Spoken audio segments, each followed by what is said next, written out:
Olá, meus amigos, voltando então aqui. Então, uma vez que já fiz aí nossa parte introdutória, expliquei como será o nosso curso de Direito Penal, agora sim nós vamos começar a trabalhar essa parte geral do Direito Penal, já falando sobre o crime, ou seja, sobre a teoria da norma. O que seria aí o conceito, qual seria o conceito de crime, pessoal? Aí vai depender da visão ou do aspecto, como alguns falam, sobre o aspecto formal, ou legal, sobre o aspecto material ou sobre o aspecto analítico. Então, mostrando aqui na tela para vocês, essa parte inicial aqui é importante demais para a prova de vocês. Então, o que seria crime? Então, crime pode ser entendido sobre três aspectos, eu mostrei para vocês, sobre o aspecto material, sobre o aspecto legal, ou formal também, tá, pessoal? Ou sobre o aspecto analítico. Então, quando a gente fala sobre o aspecto material, nós podemos entender o crime como uma lesão, a um bem jurídico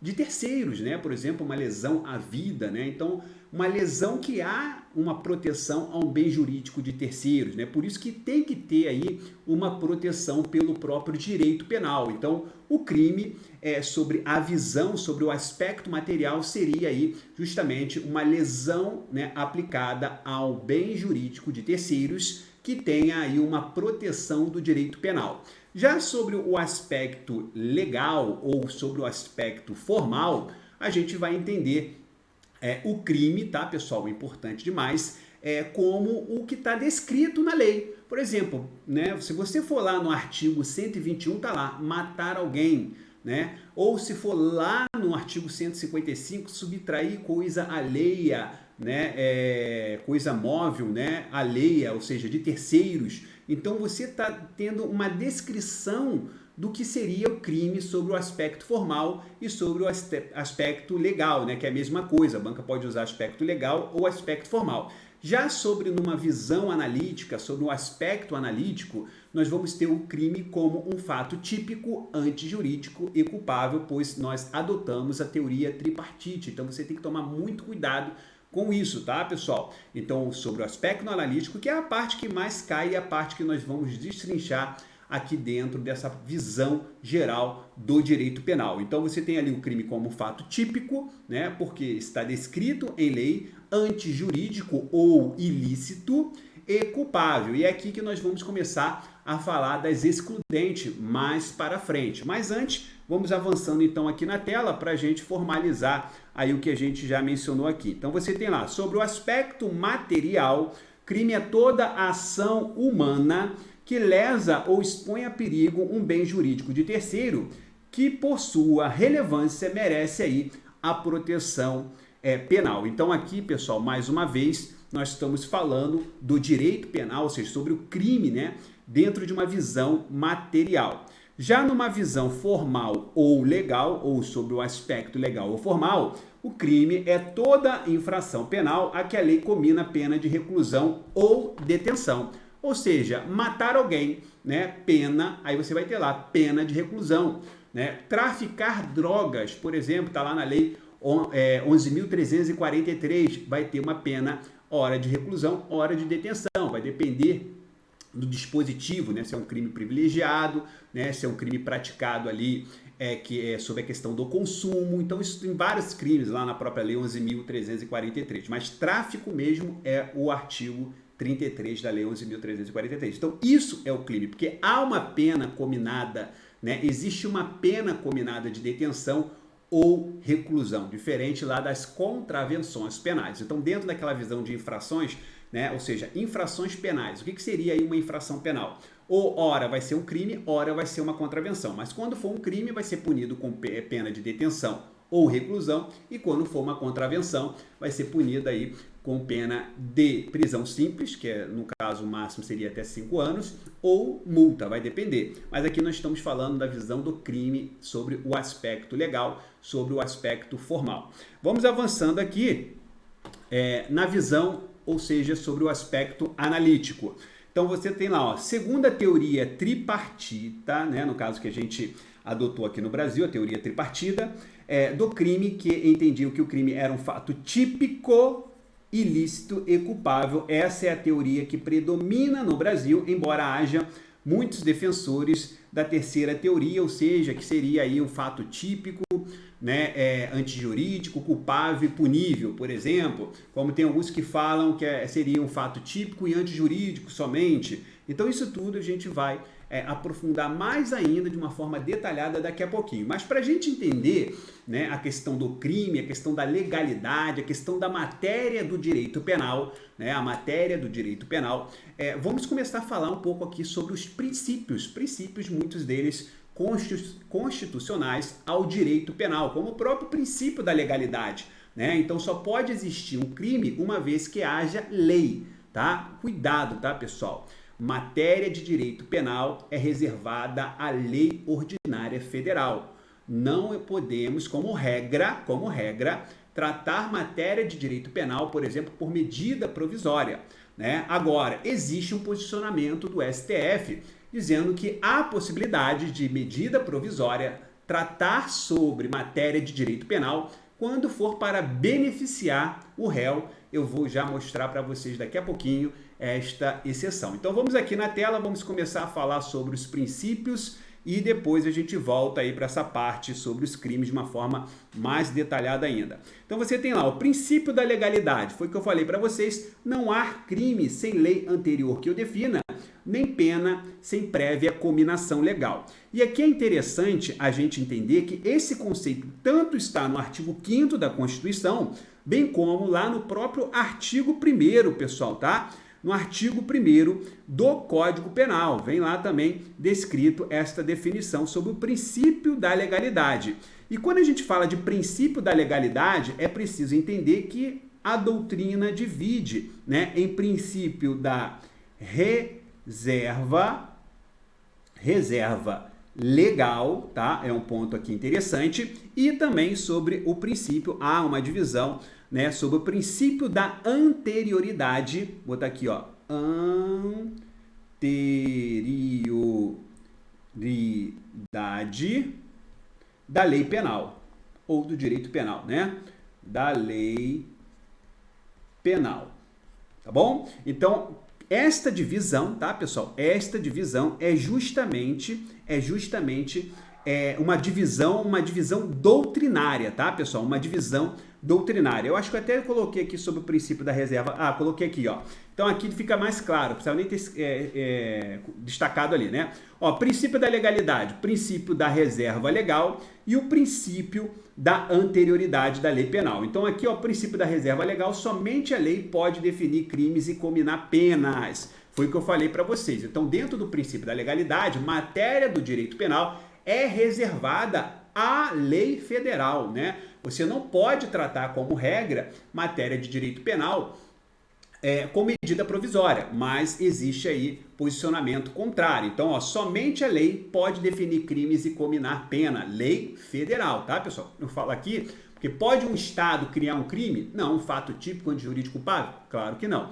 Então, pessoal, olha aqui na tela, vamos seguindo aqui, avançando e eu vou trabalhando alguns pontos específicos. Então, somente a lei pode definir aí crimes e combinar penas. Princípio da anterioridade da lei penal. Então, a lei tem que ser anterior ao fato à prática da conduta. Ou seja, meus amigos, né, se a pessoa cometeu, né, eu vou detalhar mais aqui os dois princípios, mas se a pessoa cometeu um crime, uma conduta, né, não vou falar um crime, uma conduta hoje e amanhã essa conduta passa a ser crime, ela não pode retroagir para punir aquela conduta. Vamos supor o caso aí, vamos criar uma situação hipotética. Vamos supor que até então não seja aí proibido fumar maconha. Vamos supor, né? Aí, né, hoje, vamos supor que hoje seja dia 1º de um certo mês. Aí no dia 4 desse certo mês, esta conduta passa a ser crime. Passa a ser crime. Então, pessoal, esta conduta, esse fato típico do dia 4 em diante, que vai seguir, ele não pode voltar para punir aquela pessoa. Então, dentro do princípio da legalidade, por isso que a gente divide a reserva legal e o princípio da anterioridade da lei penal. Agora, é claro que se esta conduta nova vier beneficiar certa pessoa que já tinha sido punida, aí vamos fazer o contrário, vamos falar o contrário. Vamos supor, hoje não pode fumar maconha. Mas daqui, né, no dia 1º, mas a partir do dia 4 de certo mês, passou a poder, né? Ou seja, o tópico que dizia, que trazia esse tipo penal foi revogado, então passou a ter a possibilidade de usuário de drogas, por exemplo, especificamente para maconha. Então, pessoal, as pessoas que foram punidas pelaquela conduta, elas vão ser o quê? Liberadas, porque no caso, a lei, né, no direito penal, cuidado, tá, pessoal? No direito penal, a lei, né, diferente do processo penal, que existe uma regra específica sobre a lei nova, no direito penal, a lei ela pode retroagir.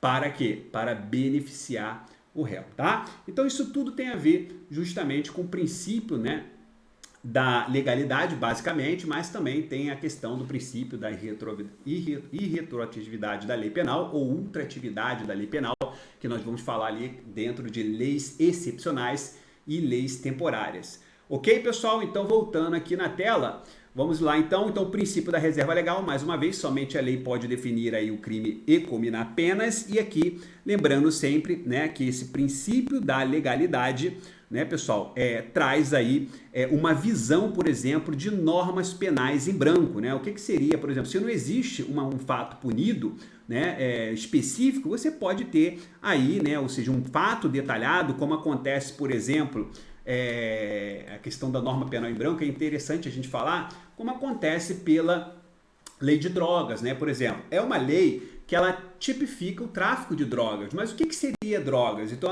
ela depende de um complemento, e esse complemento, explicando quais são as substâncias proibidas, vem justamente na portaria da Anvisa. Então, aqui na tela, o que eu poderia destacar aqui para vocês? Quando a gente fala sobre o princípio da reserva legal, lembrar sempre da questão também das normas penais, perdão, que é normas sem o i, né? Não existe isso. Normas penais em branco. Ok? Então, essas normas penais em brancos, é interessante aqui você lembrar que elas podem ser homogênea ou heterogênea, né? O que seria uma norma penal em branco homogênea, né, pessoal? Então, é quando há uma complementação, por exemplo, né, ou seja, de uma fonte homóloga, né? Ou seja, pelo mesmo órgão que produziu a norma penal em branco. Diferente, pessoal, diferente é a norma penal heterogênea, né? Ou seja, em sentido estrito, essa complementação é realizada por uma fonte heteróloga, né? Ou seja, por um órgão diverso, né? É o que acontece, por exemplo, com a lei das drogas, né, pessoal? A lei de drogas, por quê? Porque, usando como exemplo aqui para vocês, a lei 11.343 de 2006, ela traz o tráfico de drogas, mas o que seria, o que seriam aí as drogas, né? As substâncias entorpecentes. Então, essas substâncias entorpecentes, né, proibidas, elas vão estar descritas justamente na portaria da Anvisa, portaria 344 de 98. Então, pessoal, é uma lei, é uma norma que foi elaborada pelo próprio Congresso, é uma lei federal? Não. Então, por isso que nós temos aí as normas penais heterogêneas, né? Nesse caso, nesse exemplo aqui. Diferente se, por exemplo, a complementação daquela norma vem pelo processo legislativo legal, ou seja, por uma própria lei, aí seria homogêneo. O próprio nome diz, né? Homogênea e heterogênea, falando de normas penais em brancos. Avançando aqui um pouco mais, princípio da anterioridade penal, falei para vocês que a lei tem que ser anterior ao fato, né? A conduta praticada não pode ser posterior, porque se for posterior, tá, pessoal? A lei for posterior, então aquela conduta anterior não vai violar aí, ou seja, o próprio direito penal, tá bom? Vamos avançando então aqui, vamos seguindo. Vamos falar aqui, ó, princípio da individualização da pena. É um outro princípio que você precisa entender, porque nós vamos falar aqui bastante sobre os crimes de espécie, né? E principalmente quando a gente falar, por exemplo, de concurso de pessoas, né? Isso é interessante, por quê? Porque cada um vai ser responsável pelos seus atos praticados, né? E justamente isso tem tudo a ver com a própria Lei 7.210, uma vez que a pessoa seja presa, tem, por exemplo, o exame de classificação feito lá pela comissão, né, de classificação da pena. Você tem lá o exame também criminológico. Então, isso tudo tem a ver com o princípio da individualização da pena. E aqui a lei regulará a individualização da pena e adotará, entre outras, as seguintes, né? Ou seja, as seguintes penas. Quais seriam as penas? Isso aqui é um dispositivo constitucional, né? Então, você tem vários tipos de penas, né? Como a pena privativa de liberdade, a de multa, enfim, né? Agora, tem algumas penas que não poderão ser aplicadas porque seriam inconstitucionais. Eu vou mostrar aqui para vocês também. Então, aqui na tela, princípio da individualização, né? Ou princípio da... Alguns falam, né, pessoal, princípio da interpretação, né? Não vou dizer da interpretação, né? Seria algo que seria individual aplicado àquela pessoa, tá? Então, a lei regulará a individualização da pena e adotará, entre outras, as seguintes. Então, vamos avançando aqui. Princípio da intranscendência penal, isso aqui é muito também cobrado em concurso público, quando fala da intranscendência, pessoal. Por quê? Porque vamos supor que aqui tem tudo a ver com os efeitos penais e extrapenais, né? Os efeitos extrapenais, por exemplo, como uma indenização, uma reparação de dano, ele pode se estender a terceiros, né? Até mesmo aos ascendentes, né? Descendentes, vamos supor, daquela pessoa que foi beneficiada com aquele crime. Mas a questão da punição penal, da pena capital, isso não pode estender, né? Por exemplo, se fulano cometeu um crime e ele foi punido uma pena de 5 a 15 anos, ele que vai responder por essa pena. Isso não pode se estender ao seu filho. Isso é o efeito penal. Agora, diferente dos efeitos extrapenais, né? Por exemplo, como uma reparação do dano. Então, olha aqui na tela, ó, princípio da intranscendência da pena, né? Do direito penal, nenhuma pena passará da pessoa do condenado, podendo a obrigação de reparar o dano, olha aqui os efeitos extrapenais, e a decretação do perdimento de bens nos termos da lei, estendidas aí aos seus sucessores e contra eles executada até o limite do valor do patrimônio transferido, ou seja, até todos aqueles valores que foram aí transferidos aos seus filhos, por exemplo.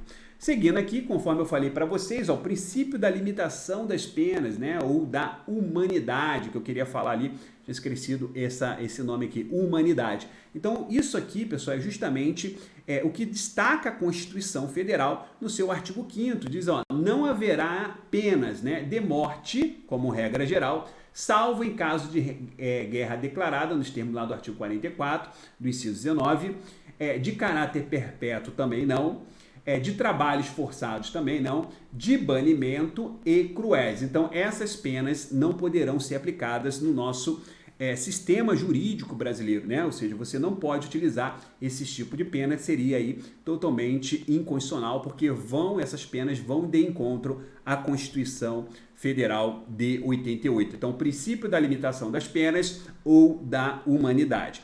Avançando aqui, princípio da presunção de inocência. É um princípio que vem caindo muito, né, pessoal, sobre a questão aí da prisão.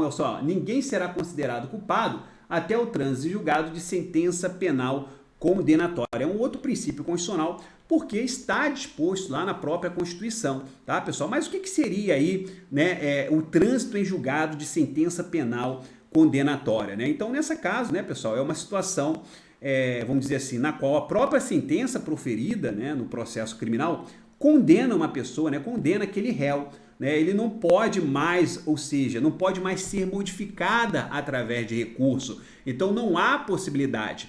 Agora, cuidado, enquanto não houver uma sentença criminal condenatória irrecorrível, o acusado não pode ser considerado culpado, tá bom, pessoal? Agora, é claro, né, não pode sofrer as consequências da condenação, tá? Então, muita atenção nessa parte aqui, porque as bancas vêm aí cobrando bastante, né? E quando a gente fala sobre a questão do princípio da presunção de inocência, é importante, por exemplo, a gente destacar a súmula, tá? Súmula 444 do STJ, pessoal. Então, a súmula, tá, pessoal? Isso vai também ao encontro do que diz aí o próprio STF, pois, né, nenhum, né, desses, vamos supor, dos acusados, né, foi condenado aí de maneira irrecorrível, ou seja, pessoal, não pode ser considerado culpável nem sofrer qualquer consequência em relação, né, nos processos em curso, né, inquéritos policiais, tá? Então, se há processos em cursos ou inquérito policiais, você tem que ficar muito atento a esse princípio aí da presunção da inocência, porque foi já questão de prova e vem caindo bastante em concurso público. Vamos avançando aqui, princípio da ofensividade, né, pessoal? Princípio aqui da ofensividade estabelece que não basta que o fato seja formalmente típico para que possa aí ser considerado crime. Então, o princípio da ofensividade é um princípio também que cai, né, que cai em concurso público, já caiu algumas vezes, então não basta que esse fato, né, ou seja, o fato seja típico, por exemplo, né, conforme eu destaquei aqui para vocês essa questão do princípio da ofensividade, né? Então, as condutas, pessoal, elas que não são capazes de afetar o bem jurídicos, são aí desprovidas de ofensividade. Então, nesse caso, né, não podem ser consideradas criminosas. Agora, quer ver um princípio que cai muito em prova? A gente vai chegar nele, é o princípio da insignificância. O princípio da intervenção mínima, né? Este princípio decorre do caráter fragmentário e subsidiário do direito penal. Este é um princípio limitador do poder punitivo estatal que estabelece uma regra, né, a ser seguida para conter possíveis arbítrios, né, do próprio Estado. Então, pessoal, o que é intervenção mínima? A gente chama também de última ratio, né? Então, se a banca falar princípio da última ratio, né, ou então se você verificar essa expressão, o que seria última ratio? É justamente isso, né, pessoal? Então, o que acontece, né? Pela força desse próprio princípio, né, no próprio sistema punitivo como é o direito penal, a criminalização de condutas, nesse caso, ela só deve ocorrer quando se caracterizar como um meio, vamos dizer assim, absolutamente necessário, né, a proteção de um bem jurídico ou a defesa de interesses, né, cuja proteção do próprio direito penal seja aí absolutamente indispensável à coexistência harmônica e pacífica da própria sociedade. Então, por isso que nós chamamos de última ratio. Só vou aplicar, né, nesse caso quando for realmente necessária a aplicação da conduta. Avançando aqui, princípio do ne bis in idem, né? Isso é muito comum, por exemplo, né, pessoal? Só lembrando de alguns aspectos que falam sobre a questão do bis in idem, vamos dizer aqui, vamos puxar aqui uma questão para exemplificar, né? Diferente dos outros que é mais fácil de visualizar, os que não são tão fáceis de visualizar, eu vou sempre tentar exemplificar aqui para vocês. Então, olha só, imagina uma pessoa, ela foi punida por um crime de trânsito. Então, lá no artigo 302 do Código de Trânsito, você tem lá uma punição para aquele que comete um crime, na direção veicular, um homicídio, por exemplo, em cima de uma faixa de pedestre.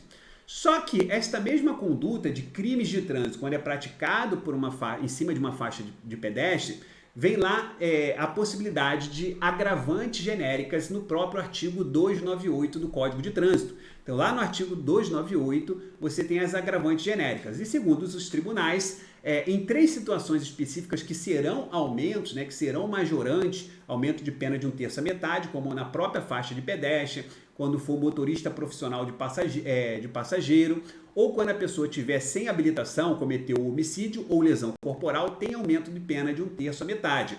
Mas também essas 3 situações, essas 3 condutas realizadas, né, em cima de uma faixa de pedestre, motorista profissional ou sem habilitação, também serão aí agravantes genéricas lá do artigo 298 do Código de Trânsito. Então, nesse caso, o que eu posso aplicar? Nesse caso, né, por uma questão do bis in idem, né, pessoal, da não possibilidade do bis in idem, você vai aplicar somente aumento de pena e até um posicionamento do próprio STJ e STF. Isso acontece em vários crimes. Quando você tiver 2 condutas, né, mesmas condutas que vão ser punidas 2 vezes, você tem que tomar um certo cuidado. Agora, eu estou falando condutas que vão ser punidas penalmente. Por quê? Porque a pessoa pode, até o Código de Trânsito mesmo, eu vou trazer uma conduta aqui para vocês. A pessoa pode cometer um crime de trânsito sobre embriaguez, dirigir embriagado, e esta mesma conduta vai ser uma infração de trânsito, ou seja, uma pena administrativa.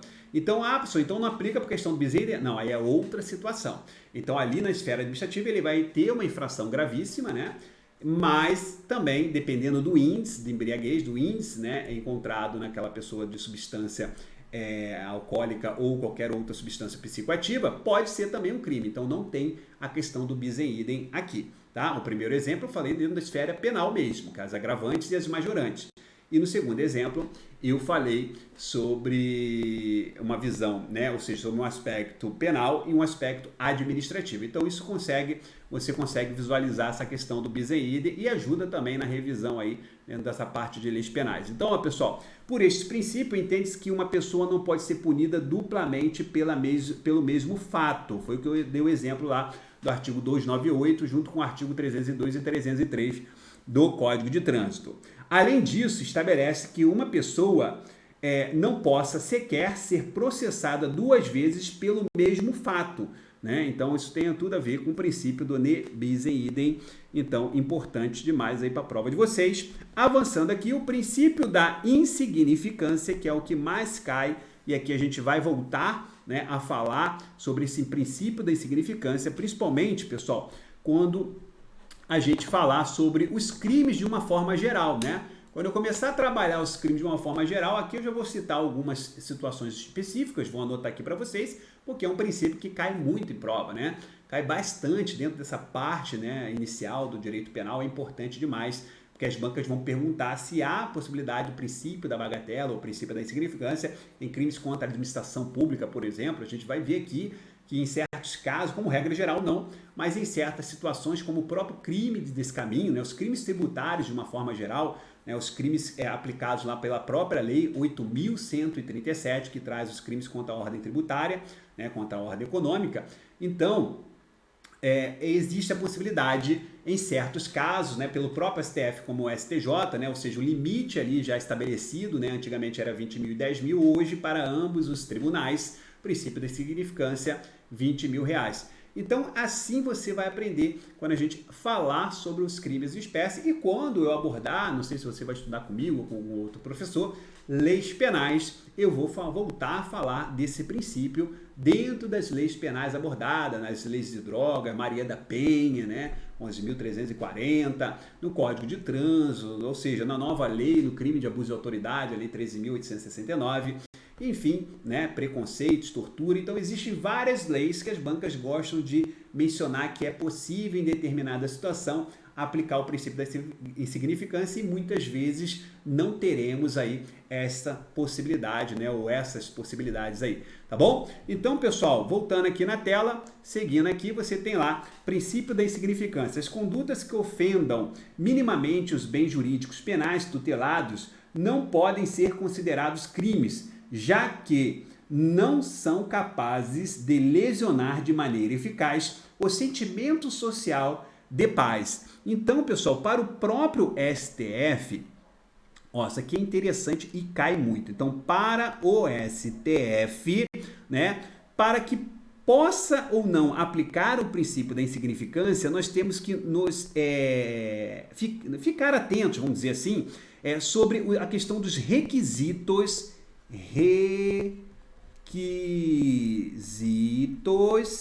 tá? Requisitos aqui objetivos.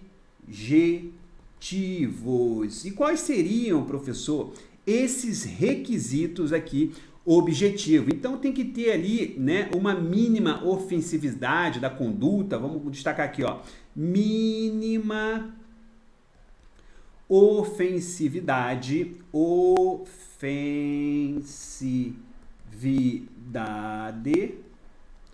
da conduta. Que mais, né? Temos que ter ali também, né, pessoal, por exemplo, uma ausência de periculosidade da própria ação, né? Ou seja, uma ausência de periculosidade social, vamos dizer assim, é o que destaca lá o STF. Então, ó, ausência de periculosidade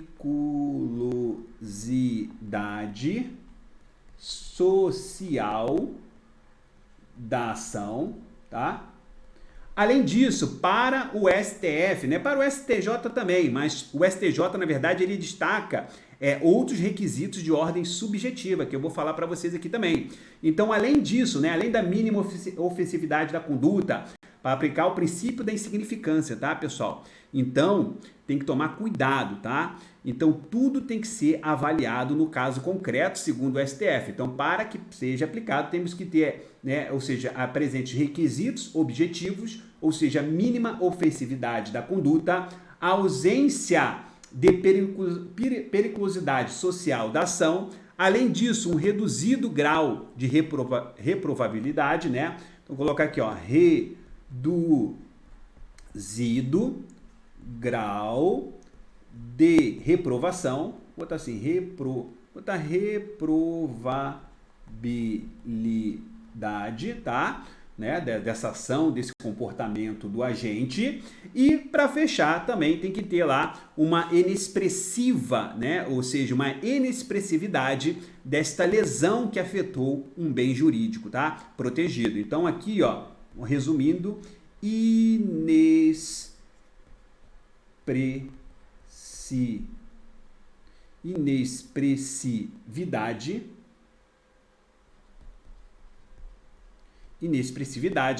da lesão. Aí você entende da lesão ao bem jurídico protegido. Então, esses são os requisitos, deixa eu ver se tem alguma página em branco aqui, ainda não, mas vamos lá, esses são os requisitos objetivos. Agora, se você quiser aprofundar um pouco mais, você tem que lembrar também sobre os requisitos, vou destacar aqui em cima, né? Dá para visualizar ali. Os requisitos subjetivos, ó. Requisitos subjetivos, segundo o próprio STJ.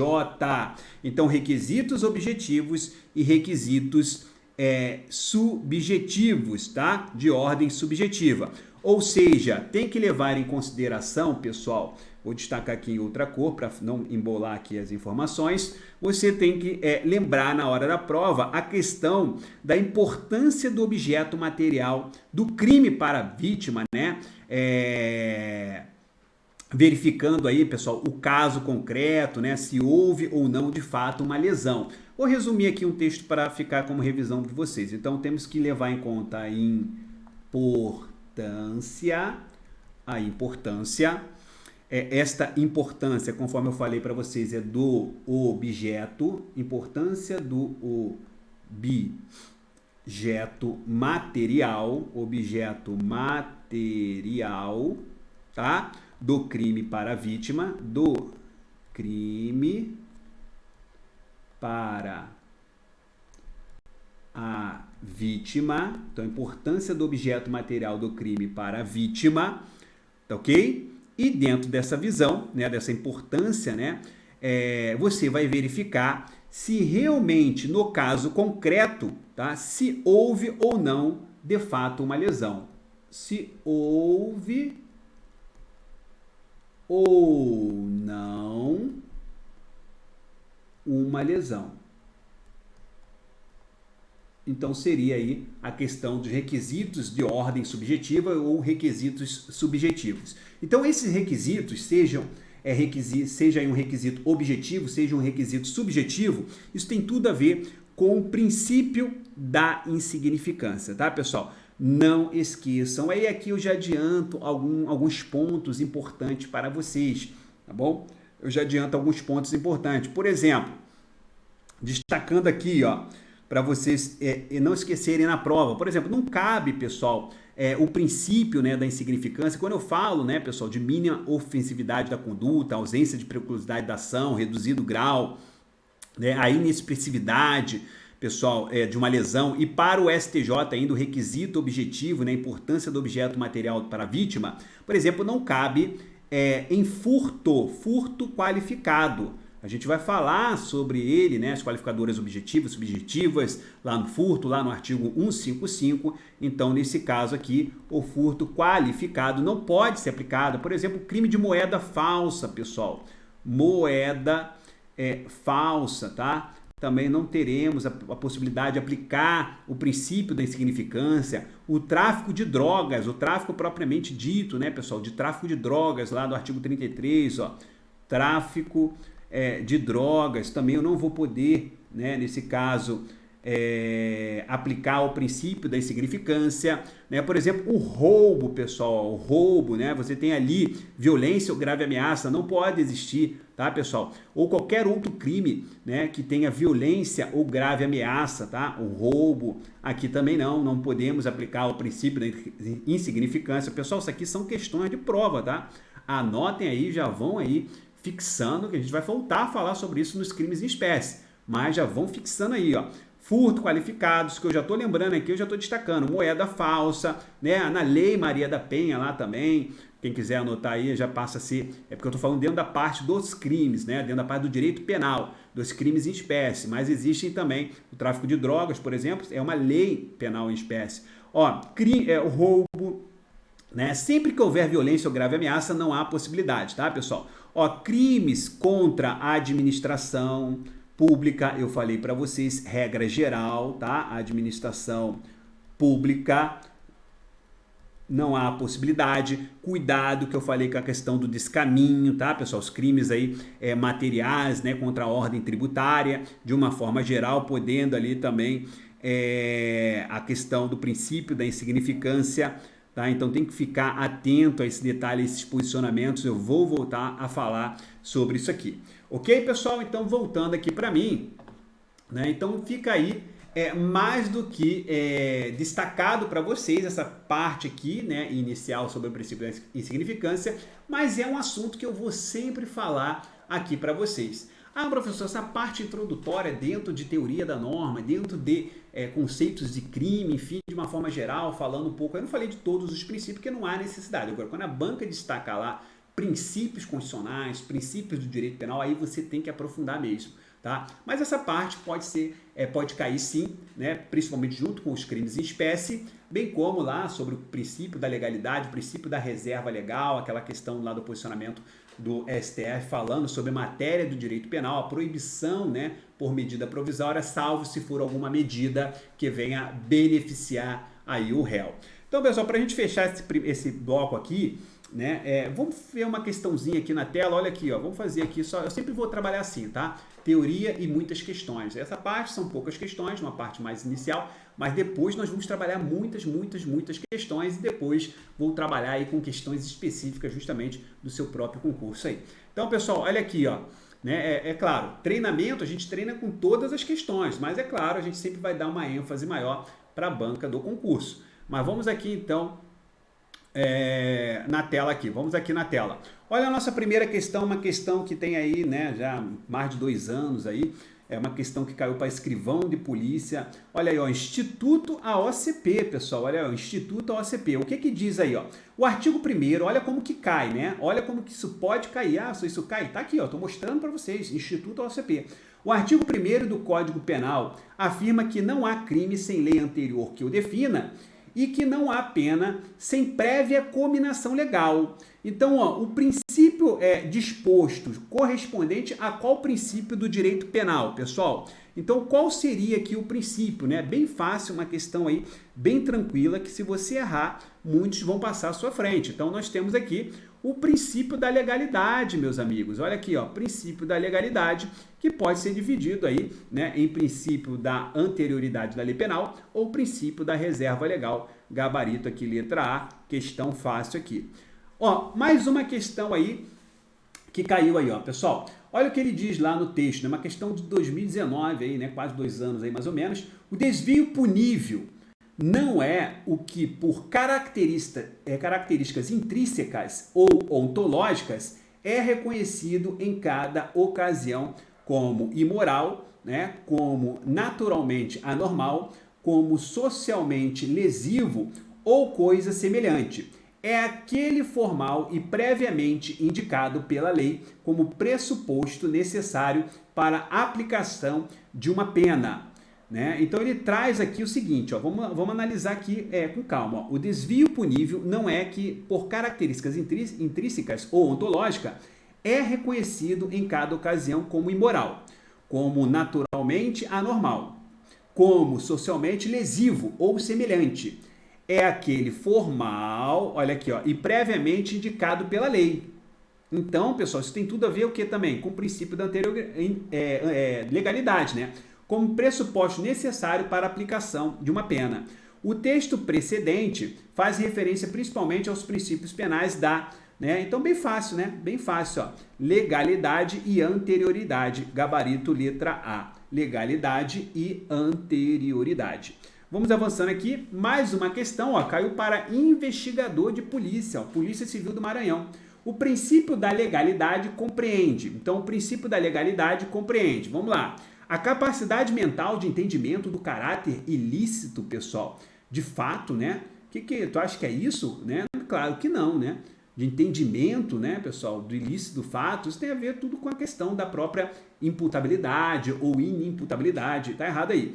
O juízo de censura que incide sobre a formação e a exteriorização da vontade do responsável por um fato típico ilícito com um propósito de aferir a necessidade de imposição de pena? Também não, né, pessoal? A oposição entre o ordenamento jurídico vigente e um fato típico praticado por alguém capaz de lesionar ou expor, ele está dizendo que a oposição entre o ordenamento jurídico vigente e um fato típico praticado por alguém capaz de lesionar ou expor a lesão bem jurídico penalmente protegido. Então, ele está dizendo a oposição entre o ordenamento jurídico vigente e um fato típico. Então, isso, na verdade, né, pessoal, tem a ver a questão da própria tipicidade.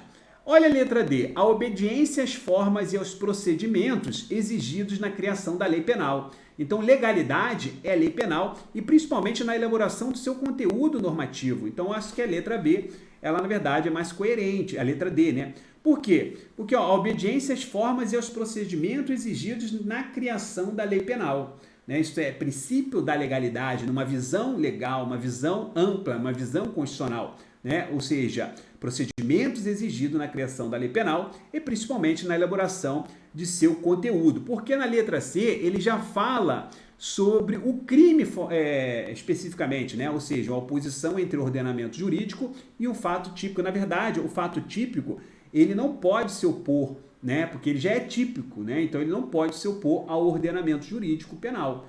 Tá? Então aqui, na verdade, o cara tentou fazer uma pegadinha aqui. Então o gabarito aqui é a letra D e a letra E diz a conformidade da conduta reprovável do agente ao modelo descrito em lei penal vigente no momento da ação ou omissão.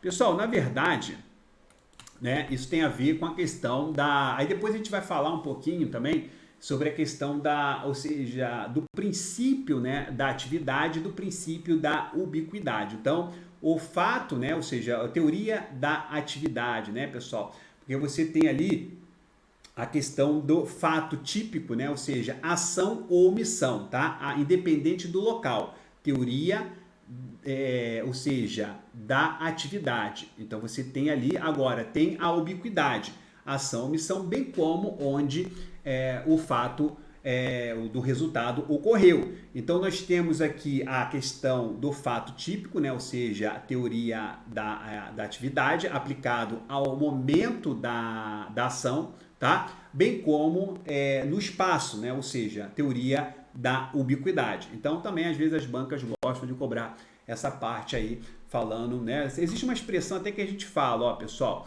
Então, luta. O que seria luta? Ou seja, aqui, né, o L, lugar, teoria da ubiquidade, e o tempo, teoria da atividade. Então, para você já ir gravando aí também.